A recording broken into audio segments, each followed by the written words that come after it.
13 years, I started it on my own. I am a journeyman carpenter, and I do have a background in construction and renovation. My family is in construction all my life. They build log houses. A couple of my brothers are also tradesmen. So we would always get put to work around the job site.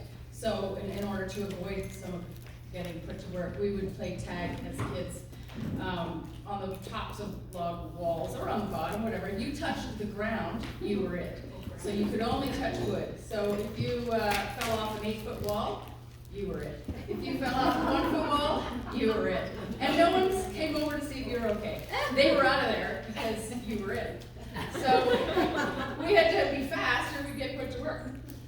I have had a few different careers over my life. When I was 23, I bought a hotel and bar in a small town. And I figured I'm 23. If I fail miserably, I'll be, 25, 28, who cares? Plenty of time to recover from that. So I bailed in and did that. I didn't fail. I did pretty good at that. I sold it after 5 or 6 years. And then I figured I better get a little more serious with life.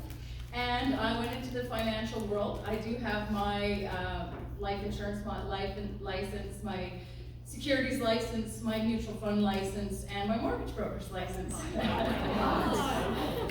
But then I needed to be outside and working, so I went back to construction. That's when I got my journeyman ticket. And I went back to doing renovations for a long, long time, and then my bones and my joints just got so achy, and I figured it was better to use this muscle versus these muscles. So, and here I am, home inspection. Woo! So I did choose this industry. Oh, sorry, I already said that. I am a little nervous.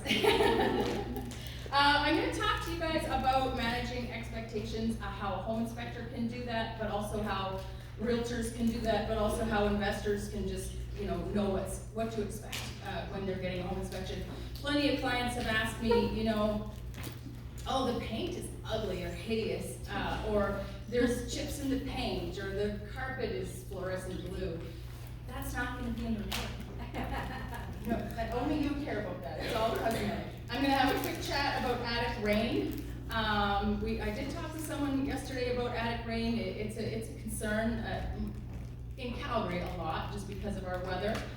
And I have, you guys all got a copy of my homeowner tip sheet. So what I've been doing is over the last 13 years, just trying to gather up all the questions that homeowners have been asking me and make a list of them. So there's a lot of interesting information there. And then I'll just run through all the stickers that you guys got in your little folder. So managing expectations, how a home inspector can do that. Well, I give a little speech at the beginning of every single home inspection. I'm pretty much just going to give it to you. But just telling all my clients, there's no such thing as a perfect home. There's always going to be some stuff. I'm not here to nitpick, because we're here to find major concerns. Maintenance issues will go into the report, but we're here to find issues that are significant, major concerns, not cosmetic stuff. So I start at the top of the house, the exterior on the roof, and then when we go into the house, I start in the attic, and then just go down and around each level. I do encourage my clients and all of you, when you're going to a home inspection, stick around, ask as many questions as you want. Point things out if you want. The more eyes, the better. I do ask that you hold your questions until I'm in that area. So if I'm in the attic, we're not talking about the furnace. And I do also like to talk a little bit about mold, because there's a lot of misinformation and fear-mongering out there about mold. All homes have mold. There's thousands of types, and only 3 or 4 are the bad molds. And if you look on the Environment Canada website, it talks about areas as big as a sheet of plywood being okay for the everyday homeowner to clean themselves. So I like to keep that in perspective before we even get going on an inspection. I mean, if we lived in BC or Ontario where they actually have humidity, mold is a completely different issue there than it is in dry Alberta. I also like to talk a little bit about radon, because Canadians are woefully uninformed, underinformed about radon. It's the leading cause of lung cancer after cigarette smoking, and Alberta has some of the highest levels in the world. So I do recommend that everyone does a long-term radon test kit in their houses. So that's pretty much the gist of the speech I give at the beginning of every inspection. And then at the end, I remind them all the same stuff. Not here to nitpick, because we're here to find major concerns. And just letting them know as well that whenever there is an inspection, no home inspector can give a guarantee or a warranty. There's always going to be things coming up with all homes, just due to normal wear and tear, but also because things present differently when it's minus 25 versus plus 25. So yeah, as they live here, be prepared that they're going to come up with stuff, and I always encourage anyone to give me a call about any of the questions that might come up with their houses. So, and then it's just really important for all home inspectors to be able to keep things in perspective. You know, there's a lot of issues that are $200-300 issues that sound really scary, and they're not. They're $200 or $300 issues. So, you know, don't worry about it. Just deal with them. It's the major issues that the house is sliding down the hill. The stucco was mixed incorrectly, and now it's literally wearing off because it had a poor mix. So those are major concerns versus, you know, your fence post is rotten off or needs stain, or your deck needs stain, or, you know, the caulking in your bathtubs needs to be replaced. Those are maintenance items, not such a big deal. What else? And clients can walk away from a house for a variety of reasons. I did an inspection for a young couple once, and the husband was going to be working away for 2 to 3 weeks per month, and she had a couple kids. She was really worried about security and having, you know, being secure in her house. So we talked a lot of just easy home security tips that are free or virtually free. But also it came up that a lot of police live in the community of Rocky Ridge because there's only one exit. So criminals don't go in there as often because they might get trapped in there and get busted. So 3 weeks later, I'm sure they used the home inspection as why they walked away from that other house, but it was because they wanted to. 3 weeks later, I did an inspection for them in Rocky Ridge. So a lot of people blame the inspection to get out of a sale, but it's not always because of the inspection. Yeah, so keeping things in perspective, and all home inspectors should be completely unbiased. The seller, if someone did a pre-listing inspection or if a buyer hired you, it shouldn't matter. The house is the client to me. I don't have any biases. I don't care who's paying the inspection. I'm going to do the same inspection and same report, no matter what. So that's what we need in order to give pre-listing inspections a little more credibility to buyers. And yeah, we all know that having properly managed expectations can just help the deal go much more smoothly and less chances of renegotiation. An average inspection takes around 2.5 to 3 hours. If it's faster than that, and it's not a code inspection. So a lot of people think it is. That's what the city does when you get a permit. But if a house was built in 1985, it's only required to meet the code of 1985. So it's not going to meet 2022 code. There are certainly safety concerns that we might put in a report, like adding GFCIs in your bathrooms or whatnot, but essentially that's a safety improvement. It's not a mandatory repair that's needed. But realtors also can manage expectations for the client. So when you're going and showing a house, if you're looking at a house that's 10 or 15 years old, the appliances are going to be near the end of their life. The water heater is going to be near the end of the life. That's all stuff you can talk about to the buyer at the time when you're walking up to the house. If the house is 20 years old, now when you're getting out of the car, you can have a look at the shingles and see the general condition of the shingles. So that's something you can talk. It's not going to be a surprise when it comes up in the report.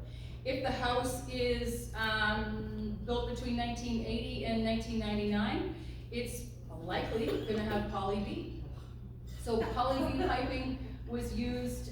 It was recalled, fully recalled. So it does have problems. A lot of those problems stemmed from workmanship. So if the plumber left that pipe on the roof of his van while he was driving around town, that pipe can get pinhole leaks in the middle of the pipe and sprout leaks. So, but not all leaks are poly B leaks. PEX pipe gets leaks. Copper pipe gets leaks. So it's important that if you do have poly B and you have a leak, it doesn't mean it's a poly B leak. And if you look up poly B on the internet, it is as scary as dinosaurs. If the house was built between 1970 and 1975 or 76, it probably has aluminum wiring. And aluminum is a good conductor. It just expands and contracts more than copper. So when it goes into the, where's the pointer? When it goes into the bus bar or the breaker, if it expands and contracts over 20 years or whatever, it can become loose and then create arcing and sparking, and the next picture there in the outlet is what happens, and it creates fires.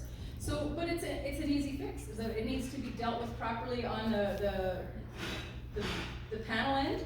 There has to be an antioxidant paste put on all the connections so that even if it does become loose in there, it still maintains its connection. At the other end, when those aluminum wires come into the light fixture, the outlet, or the switch, they need to be pigtailed over to a copper wire. And that Moret connector also has that antioxidant paste in there. So again, it won't turn into a fire hazard if it loses connection. Asbestos.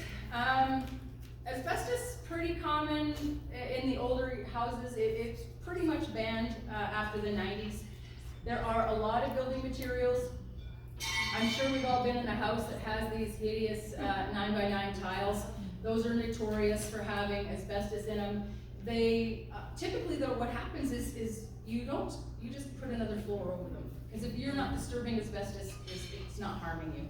So it's some of the drywall mud in the older houses, or the stipple on the ceilings, the ceiling tile, these ones, and the small square ones with the round holes often had asbestos in them. So yeah, don't tear those down on your own without taking precautions. Don't frolic in your attic if you have vermiculite insulation. A house that's older, 20, 30, 40 years old, probably has wooden windows. And windows do get old. They get less efficient, but just because they're old doesn't mean they need to be replaced. If Mike Holmes was doing a home inspection, he'd be telling you, oh, these windows are garbage and they have to be replaced, and they're not. They're functional windows and doing their job if they've been maintained. So there's a lot of things that can be done to wood windows to, refinish the outside, repaint them or sand them down and then repaint them, and replace the weather stripping. Same with those single pane slider windows. So there's a weather stripping in there that can be replaced. And a double pane unit has, just the glass, has an R value of around 2.5. A window that's 30 years old has an R value of 2.5. A brand new sealed unit window has an R value of around 2.5. Wow. So it's glass, it's just glass. Maybe it's a 3, right? But yeah, just because they're old doesn't mean they need to be replaced. Make sure they're sealed and doing their job. Emergency exit windows. A lot of basements got developed without anyone adding in the right size window.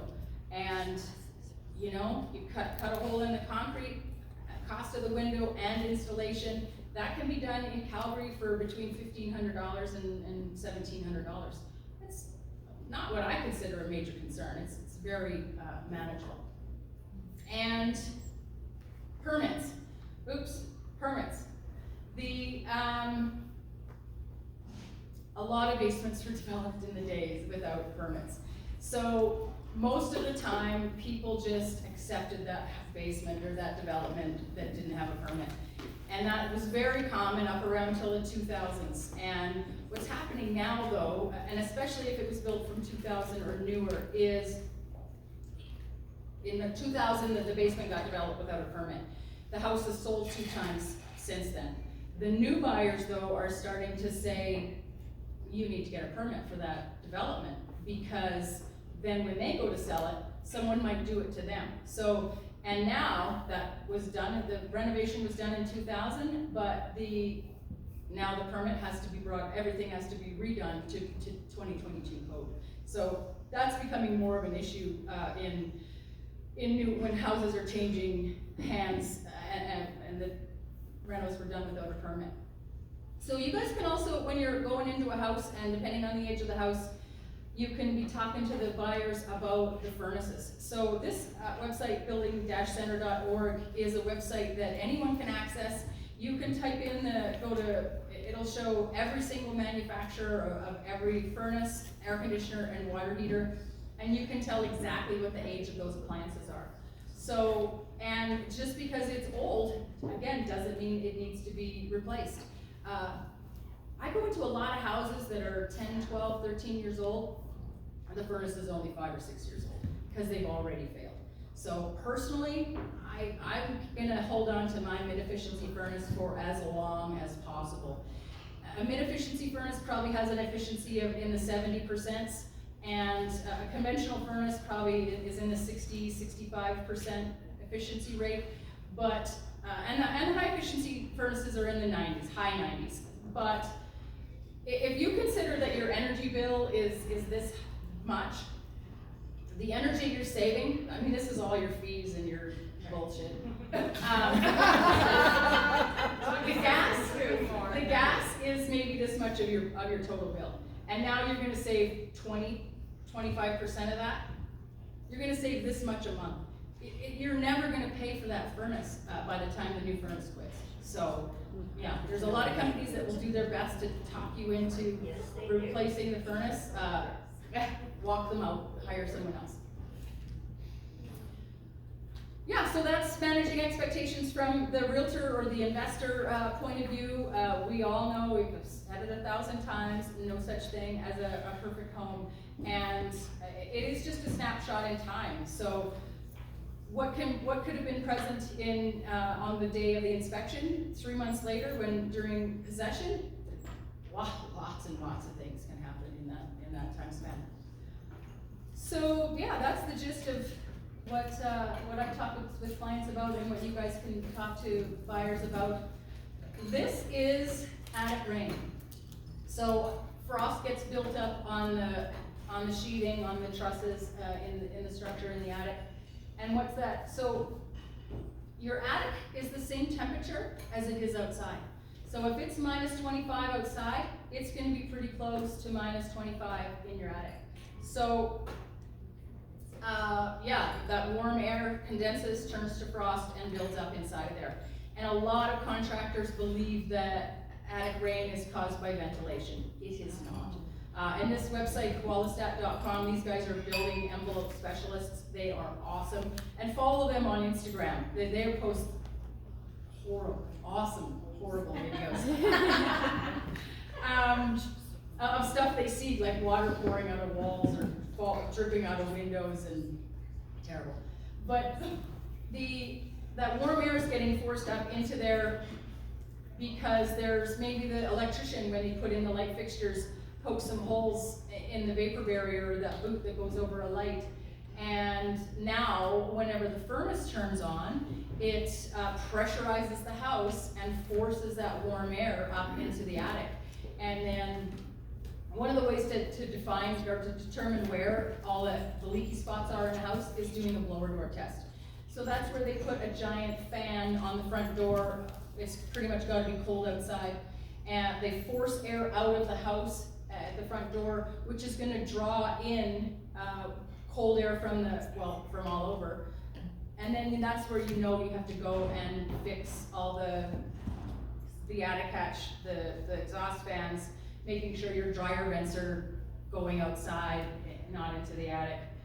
And also your humidifier needs to be adjusted properly. So high humidity, obviously if humid air is going up into the attic, it's gonna be that much worse. So, and adjusting your humidifier is depending on the outside temperature. So if it's minus 30 outside, that air is literally so cold that it can't hold moisture. So you have to turn your humidifier way down, or you'll have water dripping down your walls. When it warms up to minus 5, again, you can then crank it back up to 30 or 45. Oops, one more, gotta go back. These are just terrible attic rain pictures. The Chinooks also are a big contributor to attic rain issues, because if all that frost is up in there, if it were to warm up slowly from minus 30 to minus 29 to 28 and slowly warm up, that moisture might be able to evaporate and dissipate naturally into the air. But if we get a Chinook where it goes from minus 25 to plus 10 in one afternoon, then of course all that water is just gonna rain down inside the attic and pour out your light fixtures, pour out your exhaust vents and things like that. So, and then there's a difference between condensation versus attic rain. Condensation has some similar causes, but it's usually much less frost buildup. So yeah, most attic rain is caused by interior air pressure. So if you have it, don't let someone just say, oh, let's need some more roof vents. Not gonna work. So yeah, huge levels of frost building up. Homeowner tips. So I've been making this sheet for a while. Couple of them we're gonna run through. Changing your filter. I recommend doing that every 3 months. The way I remember it is all the major holidays. So Christmas, Easter, Canada Day, and Thanksgiving, you change your filter. So if you're eating turkey, change your filter. And the summer one's really only necessary if you use your ventilation fan, your whole house fan to circulate air, or if you have air conditioning. Other than that, the summer one's not really necessary. And then don't use too high a quality of filter, because if it's too dense, your furnace can have a hard time pushing air to the far reaches of the house. What, you mean not what Mike Holmes tells us to do? That is right. Yeah, Mike Holmes. High efficiency furnaces. He makes a lot of money selling those filters. Yeah. He needs more money. He needs a new plane. High efficiency filters vent out the sidewall of your house. So that, again, hot air meeting cold air is gonna condense, turn to frost or water and drip, and you can get a massive ice pile. HVAC people are constantly getting calls about, oh, my furnace quit. And I'll just peek around the side of your house when it's real cold out every day or every couple days. Give that ice pile a boot. So, because it will form right over top of that exhaust vent and seal it off, and your furnace will not run. It won't turn on. So it's an easy fix that most homeowners don't realize they can easily look after themselves.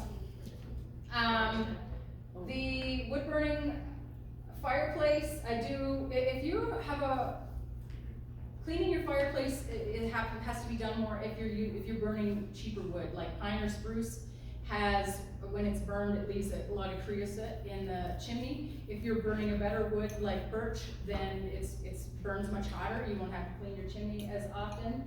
And the pilot light on your gas fireplace, if you leave that running all summer long, which a lot of people do, when I scan it with the thermal imaging camera, 50 to 60 Celsius of heat is radiating off of that glass all day long. So don't leave your pilot light on in the summer. It'll significantly warm up your temperature in your house.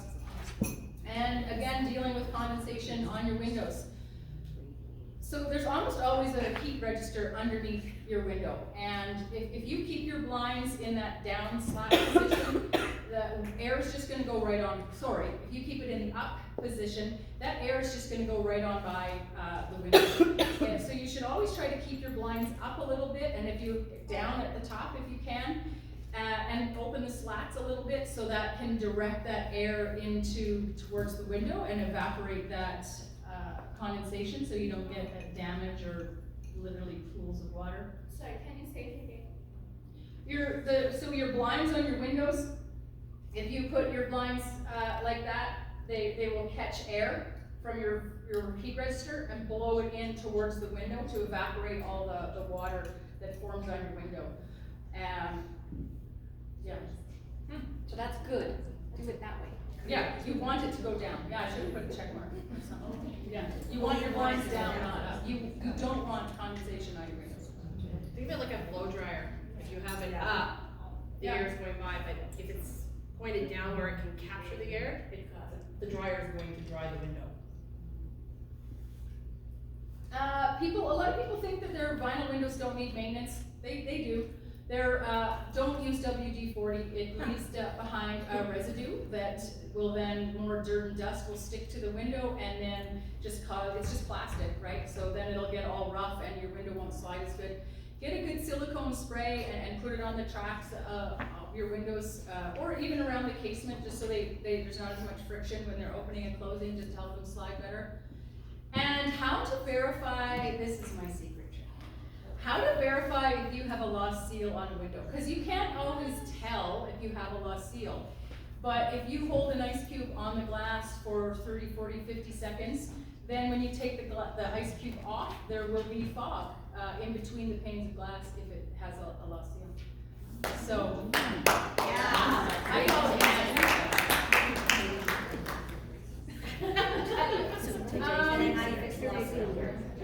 I don't recommend fixing a lost seal. There are people that will come in and they drill a couple holes at the top corners, the top and bottom corners. They clean the inside of the window and then they reseal it. But that costs about half as much as just replacing the glass. But that only lasts sometimes as little as 6 months. So, and most windows, you can take a bit of trim off and pop the whole glazing out and put new glazing in. And for a little bit more, but now you're gonna have a 20-year, 30, 40-year life of your glass, not a year. So yeah, I don't recommend ever fixing. You recommend replacing glass over the entire window? It depends on the condition of your window. But yeah, if you have decent, they're not too old, just a couple lost seals, definitely. Yeah. And cleaning up some mold, I don't use bleach. Bleach actually turns into mold food after 30 to 60 days. So you can use combinations of baking soda and lemon and vinegar, and there's lots of more environmental ways to clean up mold other than bleach. The cleaning your carburetor, one of the things, because they can get pretty stinky, throw a couple of half lemons in the freezer and toss frozen lemons into your carburetor and just let them mash around in there for a while, and it makes them fresh and bright again. And that is the end of my list. So these are the little tags that I put on every utility room: the main water shut off, the water heater shut off, all the gas shut offs get labeled, main electrical panels. If you ever smell a gas leak, you can, that's the number to call in Alberta. The ABC dials on your water heater that talk about the different temperatures. So this is kind of how the temperature that those settings correlate to, so no one gets scalded.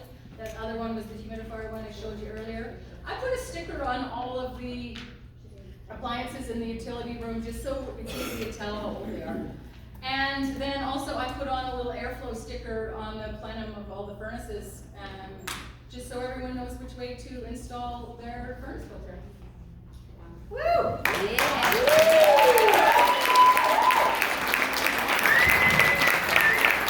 Holy smokes. Okay, first of all, who wants every tenant of theirs to have a conversation? Yeah. That was gold. That was gold. Yeah. Yeah, okay, so we have a couple requests, like we want a video for tenants that we can show them. Just you telling our tenants do this and this and this, like, because tenants don't know this. And then Andrea's gonna start a sign-up sheet for your Ontario tour. Actually, I think the best comment I heard, again, we are women empowering each other, but there was a very funny comment made that twice, I think she said, oh, my husband needs to know this. Oh, my husband needs to know this. So I said, good thing you came to a women's conference to find this out. You are amazing. So questions for Tara? I have a question. Oh, Hey. Tara, you mentioned something about the radon behind and burn. How do we, is there like a radon detector? Yep, there's a radon test kit that you can get. You can get them at any hardware store. I can sell you one, any radon company. I don't actually recommend the ones that you just go to Home Depot and buy because the tests are all the same, but it's the lab quality. So if you buy a good test from a reputable radon company, they're gonna send it to a good lab to get more accurate results. And there's a certain time of year you have to start it. A minimum of 90 days, but I recommend leave that radon test. It's just gonna be hanging in your basement. Leave it there for a year because it's important to have winter months in your testing period. Great, Wendy Russell? My question was about the aluminum wire. Yeah. The antioxidant paste that you're supposed to. So, do we? You don't. Okay. What you don't know about me is I'm a bit of a DIYer, so Okay. I feel like I could, if I should. But, so here's my perfect example. We just bought, our duplex in Savannah, Georgia, that I just finished working on. 3 of the outdoor outlets, literally, I pulled them out, they weren't GFI, didn't have the cover box on them. I pulled them out because I was doing a bit of a little switch and changing everything, all the electrical out in terms of the outlets. Pull it out, poof, 3 of them caught on fire.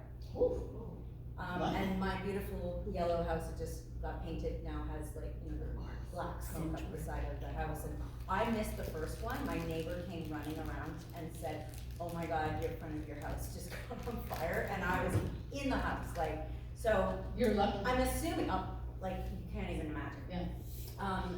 I'm assuming that's obviously aluminum. It could just be a the bad house is so connection. old. It could be just sloppy work, Okay. but it also could be aluminum. So the question then is, should I be rewiring, like literally getting brand new wire, or do you No. literally take the original aluminum and sister it with the copper? Pigtail. Pigtail, yeah. Yeah. Okay. Yeah. And then then you put that paste on with the Moret. Yeah, it's a special moret. If the paste is inside the moret. Oh, okay. You have to buy a moret that's specifically made for that. They're usually purple. Okay. Yes. Wow, I didn't know about the paste. I paid for a lot of pigtailing, Yes. but I didn't know that there was a paste in there, so also now I'll just sound smarter. And your insurance as well. You can get a certificate letter from an electrician that says that they went through and checked every outlet, switch, plug, and connection in the panel, and they'll give you a certificate that you can give to your insurance company to help lower your insurance rates. Wow.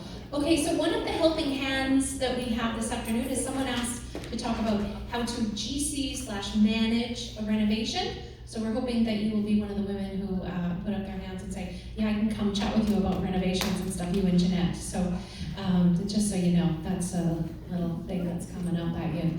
Tara Schneider, that was amazing. Okay. Oh, Jeanette has a, okay, this will be an awesome question. Well, no, this is more of a comment. You install these little tags when you do your home inspection in every home. Yep. And I just wanted to say that I love that. Yes. Yeah,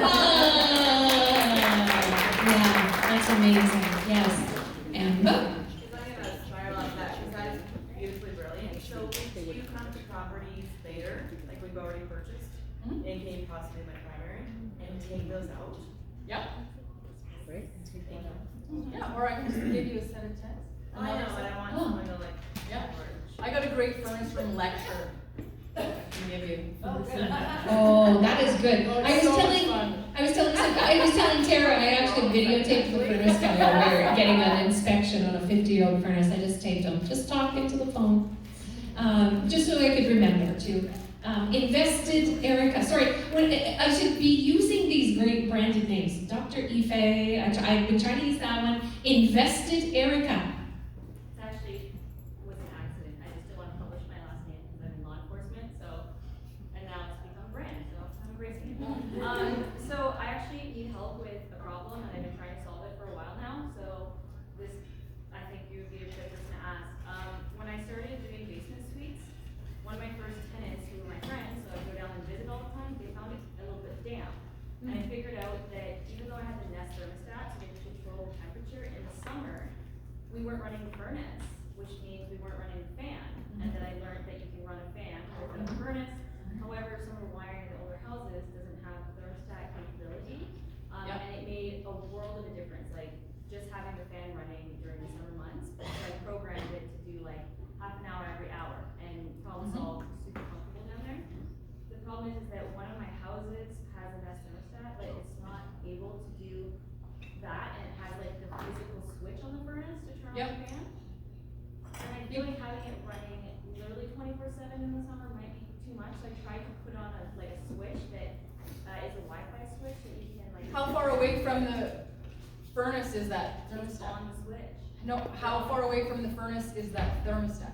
It's upstairs, so there's heated properties, so the furnace. If there's a way to run another wire to like just replace the thermostat, the wire from the furnace to the thermostat, then you'll have that capability in the I'd have to thermostat. change it, because I tried to do that one where the switches that you can program, so I can say run it every 30 minutes on the switch. You can buy switches that have timers built into them as well. Like a lot of people have a timer switch for their Christmas lights in their closet. So you can program it to come on every night at dark and turn off every night at 11. I'm sure there's no reason why you couldn't put a switch like that on your. The problem that came with the switch is that I bought the switch that should be able to do that. It needs too much power, because it's like. Oh, low thermostat voltage. Wires, yeah, low voltage. Yeah. So it's not able to actually use that function, so that's why I'm like, do you know how to solve this question? Okay. Not off the top of my head. An Okay. electrician might though. I mean, all you have to do is get Licensed power. Anyone? Yeah, all you have to do is get power to that switch, so. Any of you women a licensed electrician and you haven't fessed up yet? Because you get, Tara, you walked up here, can you just run through that quick, with your intro? You're a licensed mortgage broker. Oh, yeah. I have my mortgage broker's license, my life insurance license, my securities license, and my mutual fund license. Wow. I like licenses. Have you met Monique yet? You two are like 2 peas in a pod. Yeah. Wow, amazing. A round of applause for Tara Snow.